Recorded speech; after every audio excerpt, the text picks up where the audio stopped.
But there were not thousands of Israelis killed over the summer. But there were thousands of Palestinians killed over the summer. And 500 of those were small children. I dare say a little older than the Honourable Member's grandson, on which I congratulate him, but in many cases not much older.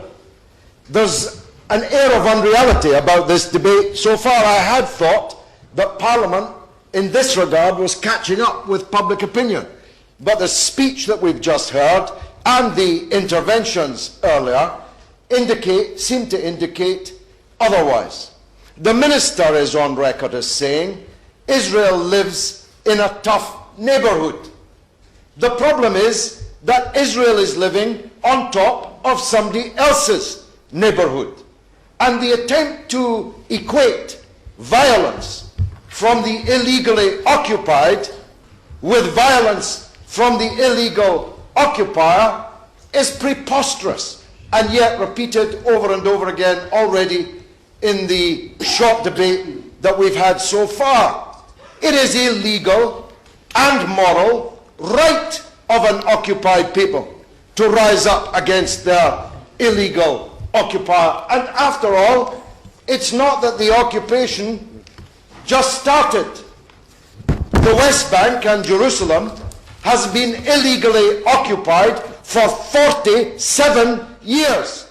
How much longer do you expect the occupied people to wait for their rights? All this poppycock about peace talks and the rest. There are no peace talks. There is no peace process.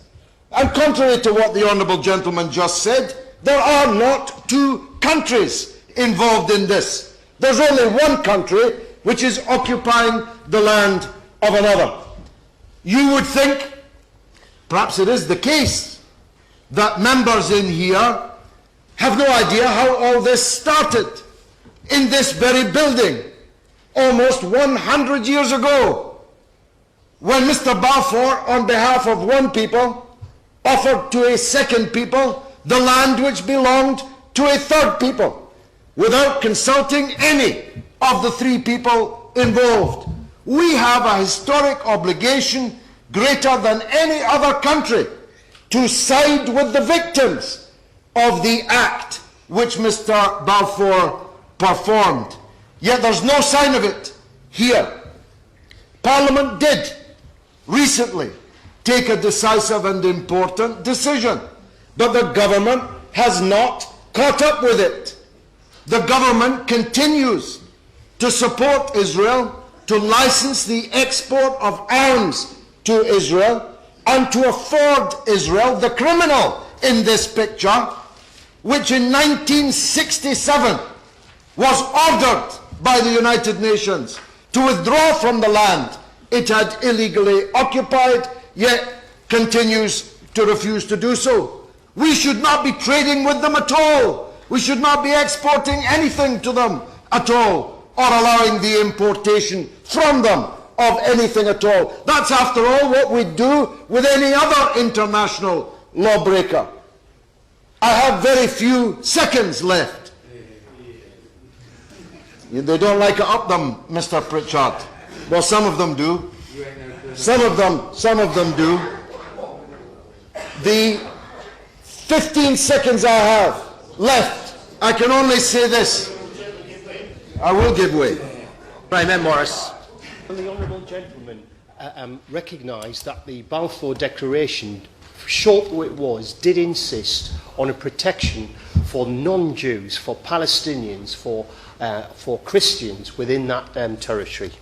It did so insist, Mr. Pritchard, but it was apparently written in invisible ink, for it has been forgotten by successive British administrations, certainly ignored entirely by the state which came into being in decades later as a result of the Balfour Declaration. In 45 seconds, let me say this. If honourable members think that Gaza has been an erupting sore of enormous international strategic importance, and indeed it has, then they better start thinking about Jerusalem. The ethnic cleansing of Jerusalem the Judaization of Jerusalem, the driving out of Christians and Muslims from Jerusalem, the closure of the Al-Aqsa Mosque for the very first time since Israel illegally got its hands on it in 1967, and the fighting which has been alluded to already, all add up to a crisis about to erupt.